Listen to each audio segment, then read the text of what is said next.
Welcome to the 716 Sports Entertainment Podcast, episode number 31. 31. And we are going to review Monday Night Raw, which happened last night, the last day of June the 30th. And we got some new tag team champs to talk about in the Raw men's division, along with a lot of other happenings that went on on Monday Night Raw last night. As always, I'm Mike with 716 Sports Entertainment, joined by Mr. T. Reese and Mr. Sean O'Neill. And boys, let's break it down. So let's talk about that because it was kind of, I think, the most significant thing on the show. We had a lot of other stuff happen, but we got new tag team champs. The Judgment Day and the New Day had the opening match of the night, and to everyone's surprise, the Judgment Day of Finn Balor and JD McDonough had a hell of a match with the New Day, and they beat them, and they are your new tag team champions. So, what do you guys think? What's the happenings with that? Go ahead, Sean.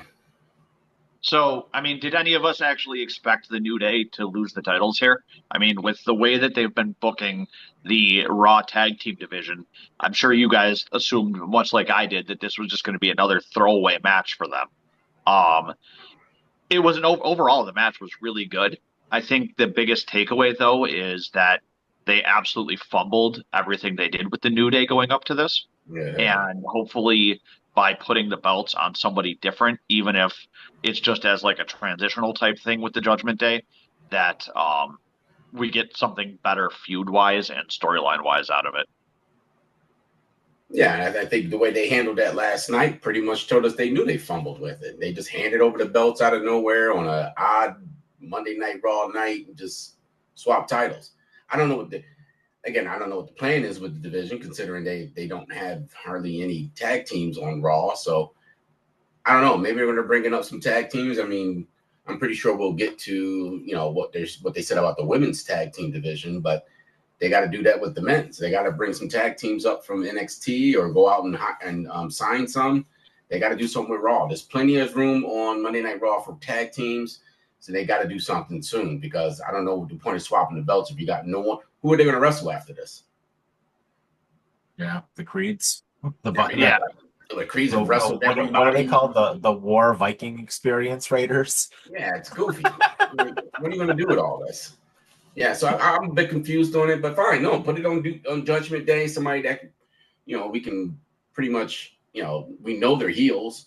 I mean, New Day. Are they heels though? I mean, I think they still. Because New Day was definitely acting like New Day was New Day was playing the role of the heels in this match. Judgment Day were playing the roles of the baby faces in this match. No, I get that. Yeah, I get that. But when they're not head to head, I mean, almost New Day's been playing heels with Dirty Dom and all that stuff. They were still jumping in the ring in matches and stuff like that. So, I mean, up to this point, they've been heels. The Judgment Day as a whole are definitely still a heel group. Yes, I think they're like a tweener group. They get cheered a lot now, and like I don't know, they wrestle. I feel like they wrestle more heels than they do baby faces. Do they? I don't know. I don't know about that. Yeah, I don't think they have. I think they've been interfering in matches. Remember, Dom and all of them come out during their matches every time they wrestle, except for last night. It was the only night I think they didn't bring anybody, like Dom didn't interfere in the match. I feel like they're just trying to present Finn. Maybe it's just Finn. Maybe they're just trying to present Finn as a bit more of a baby face. Setting up for his eventual turn on the group. Maybe. Yeah, eventually. But, I mean, we haven't seen them line up anything just yet. They probably won't do that till Liv comes back, I'd imagine. Yeah. Yeah, it was certainly interesting, but it's kind of cool to see new tag team champions. Just like you guys said, I hope that they do. I just hope that they start to do more with that division, either bring some more teams in or just, get it going a little bit more. But the show proper opened up with a video package recapping Night of Champions and everything that happened in the Night of Champions show. And Rhea Ripley came out to open the show. This was right before the the aforementioned tag team match that we just discussed. And Rhea barely got a word out before Io Sky came out and set up basically just an impromptu match for the women's world title at the Evolution show on July the 13th. There really wasn't much of a promo at all, but kind of between the two of them. And it just, Rhea's going to be in the title picture again. just like Yeah. that.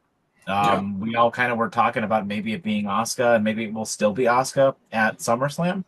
But what did you guys think of this? And I mean, think the title's actually going to change hands here, or probably not? I don't think it is, only because I think they fumbled the ball with Io. She's hardly wrestled either. I mean, I don't know what's going on right now. These titles are in total flux right now. We don't know what's going on. I mean, they're just making up. I mean, they're just making up storylines as they go. It seems like Evolution is just now starting to get advertisements 2 weeks before it, which I don't know what's going on in WWE. It sounds like there's a lot of disarray going on to me. I don't know. It seems like everything's all over the place. I don't think they even know where they're going with some of this stuff. I know the injuries are an issue, which are kind of hampering some of the storylines. But even before injuries, we were still trying to figure out what the heck is going on right now. Yeah. I think part of the problem is they have too many events sandwiched into such a small time. Yeah. I mean, you have Night of Champions. Within 2 weeks, you have Saturday Night Main Event and Evolution. Then within 3 weeks, you have SummerSlam. Like, Yeah. there's not a lot of time to do proper builds. And I don't know if it was just me, but having Rhea come out to have her big announcement, and then instead of her actually challenging Io, having Io randomly come out and be like, "Oh yeah, you get to be my opponent at Evolution," felt kind of awkward to me. Like, Yeah. let Rhea throw out the challenge, especially with the way, because Rhea has been online lately responding to people who have been saying that, like, we don't want Rhea near the title picture. Yeah. And she's been talking about how what's the point of her being in WWE if she's not going to be aiming for that top spot. So like she made a good point with it. So I think her coming out and actually throwing down the challenge would have made more sense here. And like I said, it felt kind of awkward. I don't think we see a title change, but I will say I do think we see not just an Asuka versus Io match at SummerSlam, but potentially a multi-person match at SummerSlam or a multi-woman match. Well, not even that. The only pushback I give to the Rhea thing, I think people are more afraid that they're turning Rhea into Charlotte, because she is getting crammed into various storylines and championship belts, no matter what. No matter what, getting pushed into the storyline. So, I mean, I get it. She's their top woman right now, but I mean, again, you can oversaturate us. I mean, people will get tired of seeing you involved in matches when you have so many other talented women who could be involved in that stuff. Start up a storyline for Rhea with somebody else. I can see it. I don't think they're going to give it to her. I think they have to let her lose because, like I said, you're going to build up another Charlotte where she's going to get to the point where people are going to be tired and they're just going to boo her like they do Charlotte now. I certainly think that there's something to be said for Io being one of the only people who has Rhea's number, because Io has kind of beaten her a lot and she's never beaten her head to head. So I think it would certainly be interesting, if they kind of continue to play on that story. But you're right. I mean, the women's titles just in general, especially the women's, I don't even want to say the women's, all of them, because I think the mid-card titles are doing well. And I think that the women's tag team titles are, we'll talk about those in a little bit, but I think those are kind of in an interesting spot as well too. But the women's championship titles, both of them are not interesting at all. I mean, we've talked ad nauseum about Tiffany and Nia Jax, gross, right? And Io hasn't. I love Io. I picked her as one of my best wrestlers of 2025, but she hasn't defended the title since, was it WrestleMania? Or did she defend it at WrestleMania, or was it before WrestleMania? Who? She defended it at WrestleMania. Io, right? Yes. Yeah, it's in the triple threat. Yep. Yeah. But she was already the champion before that. Yeah, she defended. Yeah, that's right. So, I don't know. Not the best. Mm-mm. We had a backstage segment with Dominic Mysterio where he flashed a doctor's note to AJ Styles and told him that you can't touch me until I'm cleared to compete. This was doctor's orders. I enjoyed that. I think Dominic's hysterical. Then obviously, as we mentioned, we had the aforementioned tag team championship match. And then we had a couple of matches made for later in the evening with Bayley versus Lyra for the number one contender to Becky's Becky's Intercontinental Championship. And then we had the big meaty men slap and meet, Sheamus versus Rusev. And the crowd wasn't super into this, but this match was awesome. This match was absolutely awesome. I loved this. Just felt like a banger. Like Sheamus always calls his matches bangers. It was punishing. It was physical. It showed the toughness of both men. Rusev kind of cheated a little bit to win at the end, but ultimately kind of, for the most part, got the clean win here, which was absolutely the right thing to have happen here. So, like I said, the crowd wasn't super into it, but Rusev just blasted him at the end with a fantastic Machka kick, and I loved everything about this. I thought it was fantastic. I'm a big fan of Rusev. Yeah, absolutely. And well, let me go back to the Dom thing, because this is another bad, poor booking by WWE. You put the belt on Dom he'd only defended it once since he's had the belt. Am I right with that? Yeah, once at the Mexico show, and then who was the 2 times? Yeah, the fatal. You have the fatal 4-way. That was where he won it. He won it at the fatal 4-way. He defended it at the Mexico show, and then I think he defended it at. No, that's it. Yeah, I think that's it. He hasn't really done anything with defending that belt. He had the one defense against, which was kind of impromptu for that World Wide one. No, it was at the Mexico show before that. Yeah. Okay. So he hasn't done nothing with it. Like I said, they're just botching these belts. Outside of the top 2 men's belts, everything else is just kind of just out there. It's like, I don't know what they're doing with anything. Oh, they're protecting Dom, because Dom's not doing anything with that belt. Now you gave him a doctor's note to still not wrestle. Dom was supposed to defend it at Night of Champions, but I don't know if he's legitimately injured or if that's just storyline purposes. But he was supposed to have defended it this past weekend. Yeah. Yeah, and then that's my point, is I don't know now we're giving him a doctor's note and he won't wrestle again. And you got Evolution coming up, which means he's not going to defend the title for at least another 2 weeks. So what's the point? Yeah, why are we putting the belt on him? He needs to drop it at SummerSlam to either Finn or AJ, but you need to get that belt on somebody who's actually going to wrestle with it. Yeah. It was a cool moment having him win at WrestleMania, but that's all it was. It's a moment. Yeah. And now you're getting to 60, 70 days here that he's held on to this title, and that is supposed to be your workhorse title. Yep. That title needs to be on a Finn Balor. Might not be on Finn Balor anymore because he's a tag team champion. So, that title should be on an AJ Styles. That's the perfect person, or a Rusev, or there are countless people that title should go on. And like I said, cool moment, but we're done with that. He did have another title match. He faced Penta for it on Raw. Oh, that's right. That's right. And so the thing about Dom is, prior to this injury, he may not have defended it a ton. It's only been a couple times, but he was wrestling matches. So it makes me think that obviously this injury is what caused the issues with it. And I feel like just in general, injuries are starting to back WWE into a little bit of a corner here, and they don't really have backup plans for them. And that's going to come back and bite them. I'll agree with that they don't have backup plans, but Dom is a comedy character. Nobody takes Dom. You could say all you want about Dom being a decent wrestler. He's a comedy character, and I don't take Dom as he can hold his own in the ring, but so can The Miz. And I put Dom in and about the same level as The Miz. I don't want to see him anywhere near a title anymore after this. Once he drops this title, he needs to be done with titles for a while, until a story is told where the moment makes it matter.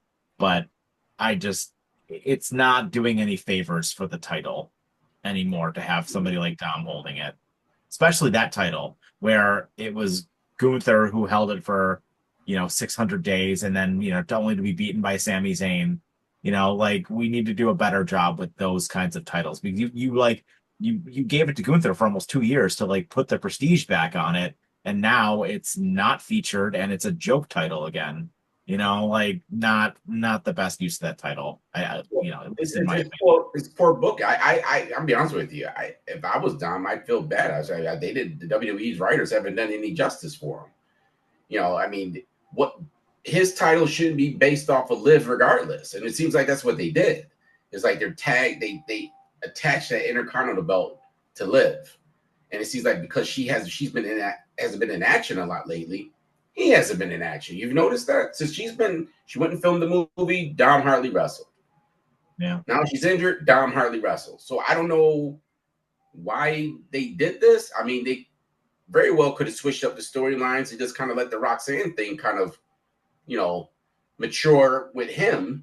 And maybe then you can build up the feud between Roxanne and Liv. But I don't know what the plan is. And I think it's bad booking for Dom. I think he could be a very good wrestler. You have somebody like, his father, Ray, who's one of the greatest of all time. You can't tell me the kid can't get in the ring and wrestle. They just haven't been doing very good booking with him. Let's talk about that, because that kind of was, sort of, right around there as well in the show. So obviously after they won their tag team titles, the New Day kind of came back to the clubhouse, and basically everybody was sort of there, right? Except Carlito. Everybody was there who was sort of draped in gold, right? So the New Day had their tag titles, and Dom had his title, and then Raquel was holding the title, and so was Roxanne. And they basically all kind of voted Roxanne to be kind of a permanent member of the Judgment Day. And as it turns out, they are going to have a fatal four-way match at Evolution with a team from Raw, a team from SmackDown, and a team from NXT competing for those tag team titles. Those teams to be announced. But it looks like, Roxanne is going to be the other holder of that belt in Liv's stead. So interesting. But yeah, just gonna kind of at the further the Judgment Day thing a little bit there. I mean, I think that this is leading towards my prediction that I've been saying all along of the team of Alexa Bliss and Charlotte Flair taking the titles off of the Judgment Day. And they could be the SmackDown team. Yeah, and I think the mystery is going to be who in NXT. I mean, do you bring up somebody that's not a very, the so-so mid-card tag team just to put them in there? Or are they going to bring somebody from NXT to maybe even take those belts? I don't know. But they got to figure something out. The problem with NXT is they really, with all the cuts that they had, they really don't have any established women's tag teams anymore in NXT, other than maybe Sol Ruka and the hell's her name, the Australian woman, Zarya. But Sol Ruka's got a title right now, so that's probably not going to happen. Because like Metaphor broke up, Lash Legend and Jakara Jackson are gone. Like I would have slotted them into this kind of thing. So like I honestly, as a relatively frequent watcher of NXT, I have no idea who they're even going to bring up. Well, they're going to probably just throw a tag team together, kind of like what they've been doing on Raw lately with the women's and men's. Just kind of throw somebody together, throw a tag team together to get them in there. I said the same thing when they announced it. I'm like, well, who on earth in NXT are you going to put in this match against them? So for the second week in a row, Ludwig Kaiser was hovering around the American Made group and potentially looking to make a run in Chad Gable's presence when Chad Gable made kind of an announcement that he was not going to be able to wrestle for a while. And Adam Pearce was like, that means we're not going to see your buddy El Grande Americano for a while. And he said, well, you never know. And then El Grande Americano appeared. Yes. He was looking conspicuously different. Yeah, I've been saying all along, guys. They're not the same person. I mean, he must have been eating his vitamins on his tour of Mexico, because he definitely got a few inches and some muscle, but they've never been the same guy. Yeah, that was certainly something interesting. And then also, just to cover the other backstage segment as well, Karrion Kross also brutally attacks Sami Zayn, kind of demanding that Sami Zayn say his name. So sort of continuing on that feud as well. So I'll let you guys talk about those backstage segments before we get to the next in-ring one. Karrion Kross. I'm talking on this show. Karrion Kross needs to murder Sami Zayn. That's all I have to say. Well, it's about time. I was shocked they had him jumping backstage because lately with this, the way he's been going with Karrion Kross, he just kind of been lose, disappears, and he moves on to somebody else, lose, disappears, move on to somebody else. They actually let him retaliate this time. So is this the sign of the actual push?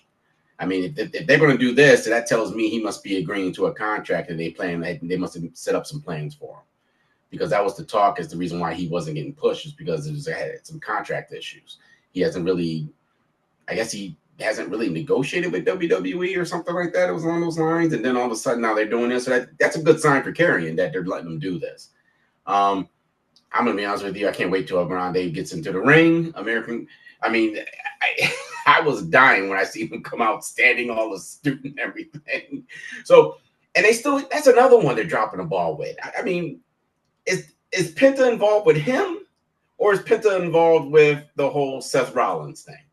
With Rollins doing double duty, right? Like, very clearly involved with the Rollins thing, judging based on the main event. But so we're supposed to just forget about Americano, right?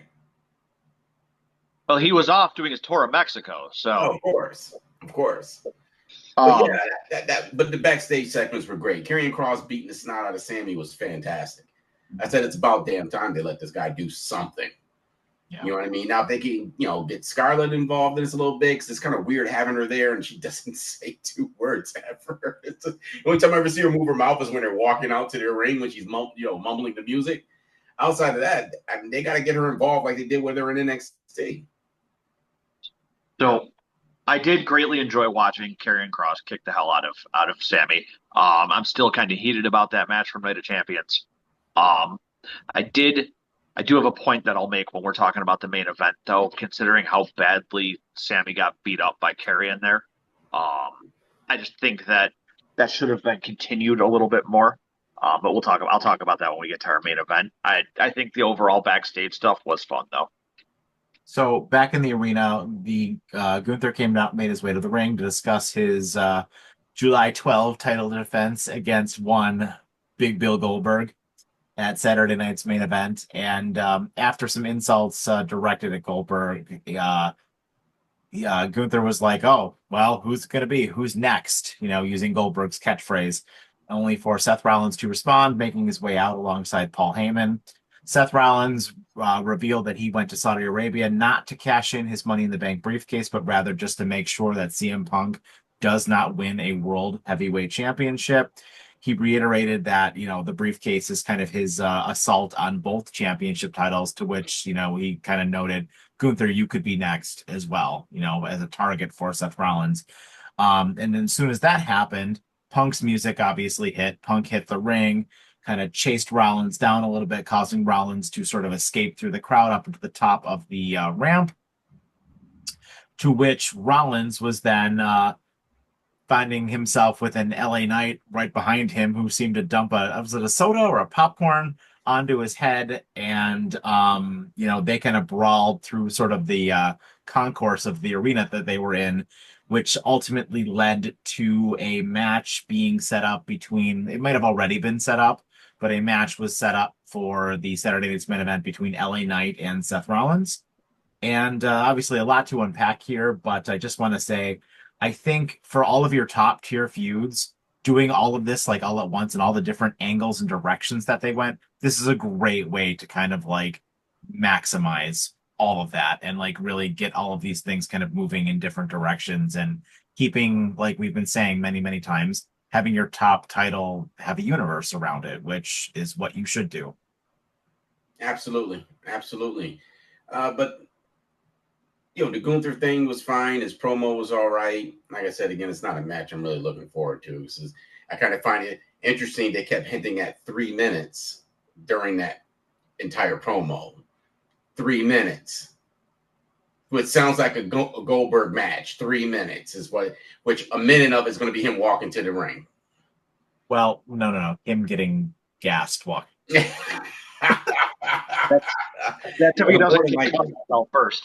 Yeah, absolutely. But again, it's nothing I'm really interested in. Is that Goldberg and Gunther match is pointless. They keep mentioning it's his last match.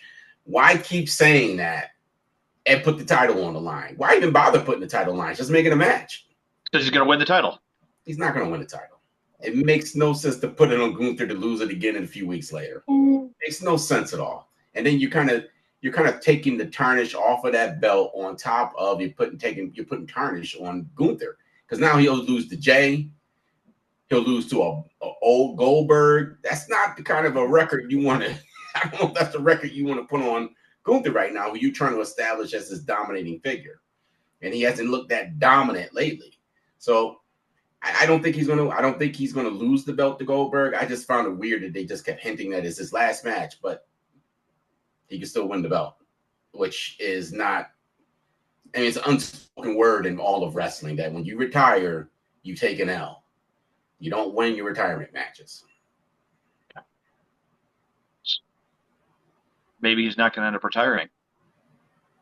The dude can't even train without hurting himself right now. I mean, who are you to be judging him for what he can and cannot do, T? Oh, I've seen the footage. I'm sure you have too, sir. Yeah, you're right. He sucks. Yeah, it's pretty bad. Gunther said it too. Remember, Gunther even said it. He's like, it's awful. You're awful. I like the fact that you have so many different things all going on within this one singular story. Especially when you consider that we have, like I said, 3 weeks after Saturday Night Main Event, which isn't a whole lot of time to build for your huge SummerSlam, your 2-night SummerSlam, for Christ's sake. Who's going to be his challenger for SummerSlam? Is it going to be CM Punk? Or is Punk going to be facing Rollins? Is there going to be some sort of goofy multi-man match with LA Knight and all of them against Rollins' group? Like, there's so many different ways that this could go that could make sense that they need to start figuring their shit out. Well, I think once they get through these next 2 shows, the weekend after next, I mean, the next 3 weeks after that, it's going to be all dedicated to building SummerSlam matches. Kind of has to be. Question to throw at you guys. I was thinking with all these factions going on, why don't you just drop that U.S. title and make a trios title? There's factions all over the place right now in WWE. They could use a 3-man title, something new and fresh in WWE, because right now, what they're doing right now doesn't make any sense. I don't think they have any idea what they're doing right now. You get some TV time, get some of these people, these background people, and get a 3-man tag team. The U.S. title doesn't mean anything. It means absolutely nothing. The problem with that is, does that lead to then people making AEW comparisons, being like, oh, well, look, they have a trios title, now WWE has a trios title. I mean, honestly, I would only be okay with them introducing another title if another title was dropped, like you said, because there's already too many titles as it is. Mm-hmm. But I don't know. I don't know if a trios is the way to go. Well, they got to get something. I'm just thinking of something new to infuse in all this, because this is just kind of just slopping along right now. And no, you're right. It's bad right now. It's not that great. It's not bad. It's just not that great. It's just kind of mediocre right now. I just think if you had better programs around the titles that you actually presently have, it wouldn't be so bad. You got a lot of garbage champions. I mean, some are good wrestlers, but a lot of champions that are either in garbage feuds or they are garbage wrestlers that are holding these titles, and that's not really helpful, I think. But they got some good talent, though. Yeah, you need to have better matches around some of these titles and better feuds and better programs around some of these titles, and it's not, it's just not good world building. Like, if it's not the men's main 2 titles, it's not interesting. And, well, let me rephrase that, because I want to talk about our next match, actually, because our next match is in my opinion, the only women's title that's interesting at all right now. And that's for that's the Women's Intercontinental Championship. So in the arena, we had Becky and Lyra, who kind of sought to settle their recent issues that they had by having a one-on-one competition, kind of the friends turned enemies thing here, kind of much like Sheamus and Rusev earlier in the night. So this was a pretty grueling match that the two of them had. And, it seemed like neither one of them could really kind of get an edge on the other one. And they left it all out in the ring there. And I'm not sure how I felt about the ending. And I kind of want to get your guys' take on the ending a little bit. But it obviously led to kind of a double exchange of roll-ups at the end there with the referee's 3 count, where both of them had their shoulders pinned to the mat. So the referee called the match a draw, which is obviously leading to a triple threat with Becky. Like, we knew that this was kind of the direction that it was going to go. maybe it would have been better if Becky came out and just caused the DQ or beat the crap out of both of them. But I don't know. I thought the match was excellent, and I think that this is the best. I mean, you've got three great people in this in around this title picture, but these three, this is the best women's title I think in the entire company. So the problem is we've seen so many DQ finishes in matches lately that I feel like they wanted to go for something a little bit different by having it be a draw. I'm okay with it. I mean, both women put on a great show. They were equally competitive, and it gets us to where the end of the road was regardless, which is going to be that triple threat with Becky. Um, and that match is probably going to be the match of Evolution. I think that'll probably be the one that steals the show. Yeah, I mean, it has the potential to be the one to steal the show. I don't think that match took a little while to get going, though. You have to admit, it was very sloppy when it first started. And then, once they stopped trying to do a million moves in a row and it kind of gotten settled down into a match, it got much better. It's weird to me that they did this considering the controversy with the Jade thing, because Jade's shoulders were down and what's her name shoulders were up when that pin happened. Remember, Jade fell off it. It's been all over the internet. People were like, "What Oh is yeah, that?" Asuka's shoulders were up. Yeah, Triple H had to make a comment about the whole thing too because people were like flipping out over the internet. Like, that wasn't even a pin. I mean, if anything, she lost. Her shoulders were down. So it was weird that they kind of went the next night into a same situation. I don't know if that was just kind of a bad. Just in my opinion, it was a bad idea because we already got an issue with that match. Now you're doing this. I get what you're saying, Sean. I agree. Has been an awful lot of DQ matches, but you probably didn't even need to do a DQ just to get these three in there. You could have just wrote a storyline to get these three in there. They all have issues with each other. You're already building it up to that. So I guess, I mean, we'll see what happens, but it definitely has the potential to be one of the better matches or the best match on the card. Yeah, I mean, Bailey's great, Becky's great, and I think Lyra is, she's a future champion in that company. She's really, really holding her own. She's definitely been one of the best NXT call-ups in a while. Obviously they got this new crop kind of coming up with Julia and Stephanie Becerra, but Lyra's been there for about a year now, and she's really just showing what she can do in the ring. And I think she's a lot of fun. I think she's a great wrestler. So this led us to the after the backstage segments that we mentioned, this led us to the main event, which was Penta and a battered Sami Zayn from his attack from Karrion Kross against the team of Big Bronson Reed and Braun Breaker. So I'll let you guys kind of take it away, talk about the match, talk about the finish, and let us know. Let me know what happened. Let us know what happened. Go ahead, Sean. Now you can start with this, T. No, I'm sorry. I'm doing something right now anyway. Go ahead. So, I mean, these matches that we've been seeing a lot of the same amongst the groups here. I think my biggest complaint about this particular match is about halfway through, it felt like Sami Zayn forgot that he had just gotten his ass beat by Karrion Kross. And I have an issue with that because it kind of takes away from that whole point of that. Like, why did Sami get beat up backstage only to halfway through this match just go back to being ultimate underdog Sami Zayn hitting exploder suplexes and suplexes on Braun and Bronson? And I get that you want to portray him as Daniel Bryan light, but there's a point where it's not believable anymore. And I'm starting to get sick of Sami Zayn. Like, not to sound like an asshole, but I'm just getting kind of tired of him, and it's the exact same story in every single one of his matches. And oh look, he's gotten his ass kicked all match. Oh, here's a haluva kick out of nowhere. Oh, Sami Zayn staged the comeback. Like, I'm sorry, but can we move on? Can we start his heel turn? Can we do something? I don't think he's gonna turn heel. I really don't. They are presenting him like just the ultimate white meat baby face. I think I think it was you, Reese, that said it a couple of weeks ago. I think he's going to be the one to challenge Gunther at SummerSlam. Oh, so do I. I agree. I think he's going to win. Yeah. I think I called it. I said I think he wins and Seth cashes in on him. Because they're letting him come too close to winning titles, and he's involved in all the storylines too. So I do agree with you. I am tired of the underdog thing with Sammy. I mean, the guy's been in WWE for almost 10 years now. Like, why are we still doing underdog stuff with him? You know, put on a match with him. Let him look somewhat dominant in a match here or there, somewhat. But the underdog thing is starting to get played out. I agree with you 100%. So I'm not tired of Sammy because like I said, I know there's another portion of Sammy that doesn't get used. Mm-hmm. And generally speaking, the best of Sammy usually comes out when Owens is around. Yeah.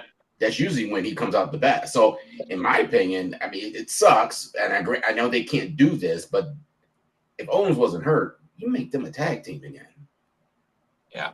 They were good. They were a lot of fun as a tag team. When that was one of the best matches I've ever seen when they beat the Usos for those tag belts at the Mania a couple years ago. Yep, you got it. It's a shame he's hurt, but I mean, enough with the underdog stuff. And now you're including Jay now into this, so now you got this. Hey! I think Dad's got his hand up over here. You want to let him speak already?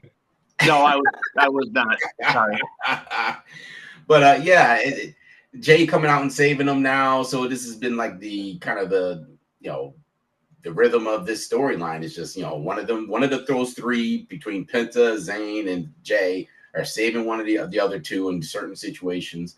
That's why I'm mentioning that trios thing, because you got three ways all over the WWE right now. There's factions of three or more all over the WWE.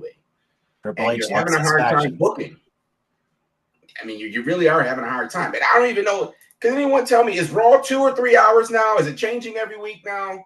Raw's, I mean, they say Netflix can be whatever they want it to be, but Raw has typically been 2 hours. Right. And then now what? Last night was an hour and 40 minutes, I think it came up at. It's like hour and 40, right. 45 minutes. And I'm like, what are we doing? I mean, really? Was that short? It seemed like a very short show. But yeah, to your point, like, after the match was over, the heels attempted to beat the crap out of Sami Zayn some more, and Jey Uso came down for the save and just kind of stared the heels off. I don't know. I mean, it seemed like there was a little bit of tension between Paul Heyman and Braun Breaker backstage, like right before they came out as well. It was kind of hinting at a little bit of like, I don't really give a crap. He was kind of like, I don't really give a crap what Seth Rollins is doing. Like, I'm going to go out and just, beat these fools, So, that was kind of interesting as well about this. But, I mean, the match was a lot of fun. I mean, as it typically is, right? Like, WWE's matches have, like, they have some of the best wrestlers in the world. Of course, the matches are going to be excellent. But it's just like these stories, like, get so stupid and convoluted sometimes that it's like, what are we doing? Well, I mean, even at one point during that when they were backstage talking, they almost made it sound like they were making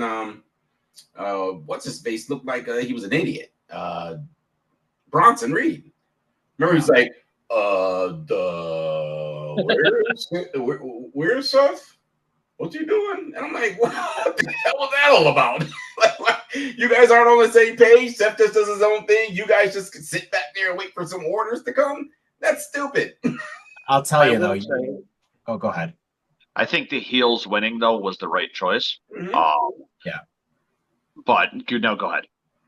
I was just gonna say your boy Penta is just incredible in the ring. Like that hot tag that when he finally came in, there was the biggest pop of the night from the fans, and that DDT that he countered into that gorilla press slam was one of the coolest things I have ever seen. I was like, I am continually just so impressed by Penta, like, and what he can do. That was unbelievable. I keep telling you, Mike, man, they're doing him a disservice over in WWE right now. This guy should be like featured in title matches right now. He's got enough push right now. He's seasoned enough. He knows the rhythm of the WWE. He's fallen right into the rhythm and how they choreograph matches. Doesn't even look like a hiccup when he's in the ring. They got to do something with them. Stop letting this guy lose matches. It doesn't make sense. Yeah, but he's getting main event matches, so that's definitely a win. Yeah, but to lose, he's lost every one of them. Yeah. Well, I mean, I guess we'll kind of see where it goes. They filmed. It was a bit of an early start for Raw, and they filmed SmackDown as well right afterwards. So there are some spoilers out there on the internet. I don't know if you guys want to talk about those, or do we want to kind of just wait and talk about I'm fine with talking when about them. SmackDown comes up? Yeah, let's So wait. obviously, one of the biggest reports is that Drew McIntyre will likely be back, and it sounds like he's going to have a match with Randy Orton at Saturday night's main event. That should be a hard-hitting affair. It's not Cody gonna- and Randy kind of came out, it sounds like, to start SmackDown, and then Drew made his triumphant return to call them both whiny bitches, and this obviously is going to lead to a match. There were a bunch of other things that happened on SmackDown as well, but I can't confirm if all of those things are actually true or not. So, but that was kind of the big one. So I'm really excited to see Drew come back. I love Drew. I think he's awesome. Mhm. Yeah, I hate when they do that because then the stuff leaks. I know. And did you hear about WWE starting to? They want to start putting a ban on filming or taking pictures in the arena now. Really? Yeah. Like, how do you enforce something like that? Well, they said recently people have said online too, and they confirmed it that now when people have their cameras and they're trying to film, the security is told to shoot a flashlight at them to block it, and also telling people you had to put your cameras away. Probably because of things like this, with the early filming of shows and they sneaking onto the internet. So it'd be interesting. Like I said, WWE. I don't know if it's WWE or TKO, but they're trying to do some sort of crowd control lately. Now they're buffering out. Remember, they were buffering out the crowd now, so they can't hear the chants. Now you're trying to tell people they can't record in a wrestling. Like, who's never used their camera at a wrestling match? You know what I mean? I mean, that's like the first thing that gets put. Matter of fact, they film the arena so you can show the lights on your camera when people come out. So it's interesting to see that WWE is almost doing this crowd control thing. I don't like it. It's wrestling. I mean, let's be honest. It doesn't really matter. And if you're going to shoot a show, you're going to film a show prior to when the release of it is supposed to be on TV, which is normally a live show. This is what's going to happen. But you got to plan for stuff like this. You really do. They used to wrestle on the 4th of July, didn't they? Used to, if it fell on the 4th, you'd have like some Star Spangled Banner show, like with the troops or some weird stuff like that. Now they're giving them the day off and they're trying to film it early. No, tribute to the troops was always in like March or December, one of those. I think it's been a while since they've done a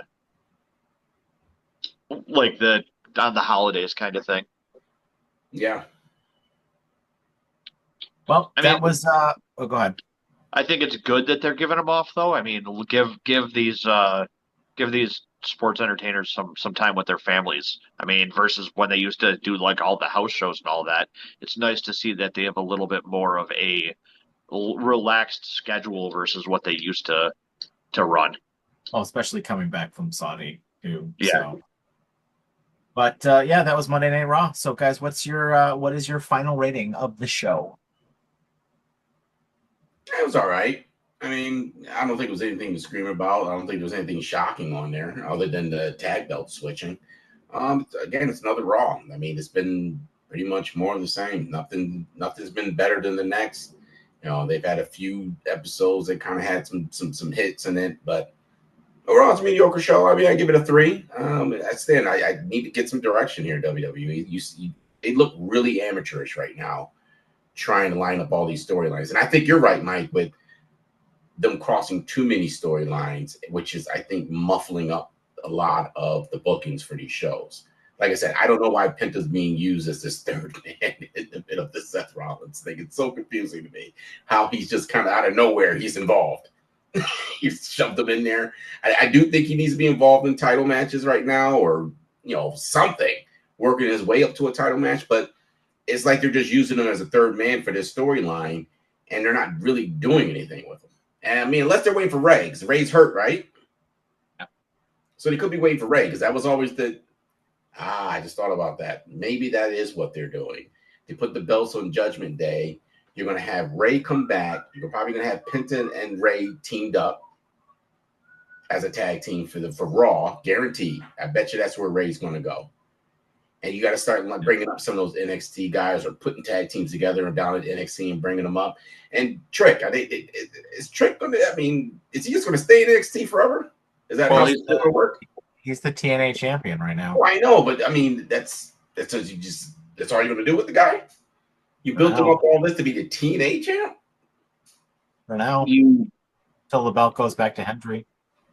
I think that they don't want to bring Trick up until they actually have a story for him, so that he's not stuck in the same sort of rut that Mello is. No, I mean, but you could team them two up. There's another tag team. That's another tag team you can put up on Raw. Move them right over to Raw. Add another tag team to it. I mean, that depends on if they want to go back on all that storyline they told of the two of them hating each other. Dude, the Roxanne Julia thing just disappeared into the ether too. Remember? Yeah. Yeah. Hey, we already forgot about that. Valid point. It doesn't seem like NXT and the main roster is the same universe. No. It's two different things. Whatever storylines were going on down there don't carry over. I don't know. But I'm hoping, like I said, I mean, honestly, I just need summer over with so we can get something going here in WWE, because it seems like they're just delaying everything till August. It seems like to me that it just seems like they're holding things back till after Evolution. And we'll see what they do with the Saturday Night Main Event, because that's the next one to come up after this. I don't know. We'll see. So you said 3 out of 5? Yeah, I give it a 3 out of 5. I give it 2. I would give it 2.5 JD McDonough's out of 5. I don't think that dome on that guy can get 2.5. That's a whole dome, buddy. He's got that 5 head going on. I mean, that guy's head is bigger than his body. It looks so weird when he's running around in the ring, doesn't it? He looks like a living Funko Pop. Yeah, he does. He got these little shoulders and this large head. That's fantastic.